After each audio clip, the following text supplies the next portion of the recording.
दोस्तों ये 12 volt 60 ampere की पावर सप्लाई है। ये मल्टी यूज़ है, पिक्सल के लिए, लाइट के लिए भी यूज़ होती है।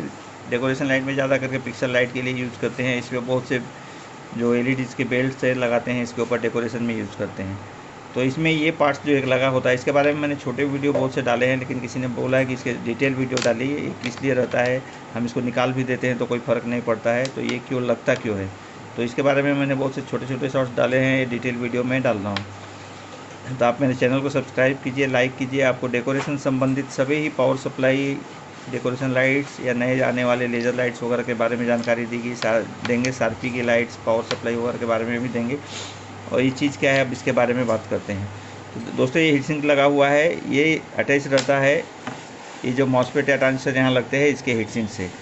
तो ये काम क्या करता है दोस्तों, इसमें एक थर्मोस्टेट रहता है। जब ये हीट सिंक हीट होता है, ओवर हीट हो जाएगा इसका हीट सिंक, कोई प्रॉब्लम आता है सर्किट में या लोड होता है तो हीटिंग बढ़ जाती है, तो उस टाइम पे ये हीट सिंक भी हीट होगा और सेंस करके जो हीटिंग है वो थर्मोस्टेट के ऊपर जाएगा और थर्मोस्टेट हीट हो जाएगा। ये थर्मोस्टेट कैसे काम करता है वो भी आपको बताता हूँ।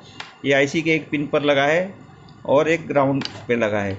तो ये आपके उस पिन को, आईसी के उस पिन को ग्राउंड कर देगा। जहाँ से ड्राइव जाता है आपका ड्राइव बंद हो जाएगा। ड्राइव बंद हो जाएगा तो आपकी सप्लाई काम नहीं करेगी और सप्लाई बंद हो जाएगी।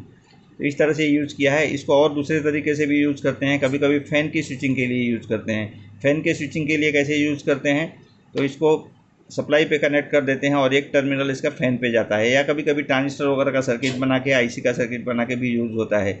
तो जब हमारी सप्लाई हीट होती है तो फ़ैन ऑन हो जाता है। जैसे ही वो कूल हो जाती है, ये फिर से ट्रिप करके पंखे को बंद कर देता है। बहुत सी सप्लाई में आपने देखा होगा कि पंखा कंटिन्यू नहीं चलता है, हीटिंग होने के बाद ऑन होता है और हीटिंग कम होने के बाद में वो बंद हो जाता है। तो उसके लिए थर्मोस्टेट यूज़ होता है। ये बहुत से आप देखेंगे तो फ्रीजेज वगैरह में थर्मोस्टेट का यूज़ होता है। जैसे कूलिंग बढ़ जाता है तो वो कूलिंग के हिसाब से चलता है, ये हीटिंग के हिसाब से चलता है। थर्मोस्टेट अलग अलग आते हैं, उनका टेम्परेचर रहता है। तो ये मार्केट में थोड़ा सा मिलना मुश्किल होता है। इसको आप निकाल देते हैं तो आपका प्रोटेक्शन कम हो जाता है और कोई प्रॉब्लम नहीं आता है। इसीलिए इसको निकालते हैं आप, तो आपकी सप्लाई ओके रहती है, उससे कोई प्रॉब्लम नहीं आता है।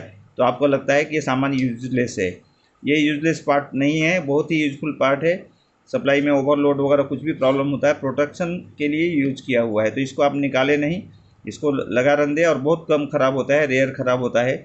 इसको प्रॉपर आप हीट सिंक के साथ में अटैच करें, फिट करें हीट सिंक पेस्ट लगाकर, तो ये प्रॉपर काम करेगा और आपको सप्लाई को प्रोटेक्ट करेगा कोई भी शॉर्ट सर्किट या ओवर हीटिंग से। तो आप वीडियो अच्छा लगा है तो शेयर करो और सब्सक्राइब करो। धन्यवाद।